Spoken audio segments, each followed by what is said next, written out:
కూటమి ప్రభుత్వంపై మండిపడ్డారు ఎమ్మెల్సీ నర్తు రామారావు. బాబు పాలనలో అభివృద్ధి కంటే అల్లర్లే ఎక్కువయ్యాయని ఆగ్రహం వ్యక్తం చేశారు. పల్నాడు జిల్లా పిన్నెల్లిలో దారుణ హత్యకు గురైన వైఎస్ఆర్సీపీ కార్యకర్త సాలమన్ కుటుంబానికి ప్రభుత్వం ₹1 కోటి నష్టపరిహారం చెల్లించాలని రామారావు డిమాండ్ చేశారు.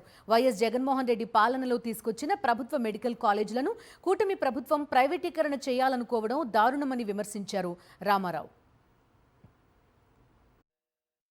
పల్నాడు జిల్లాలో పిన్నెలి అనే గ్రామంలో వ్యక్తిని ఇనప రాడ్లతో కొట్టి చంపారు. మరి రాష్ట్రంలో ఇలాంటి రెడ్ బుక్ రాజ్యం వెళ్తుంది.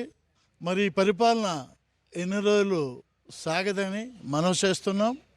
మరి రాష్ట్రంలో జగనన్న ప్రభుత్వం వచ్చాక ఎంతో అభివృద్ధి చేశారు.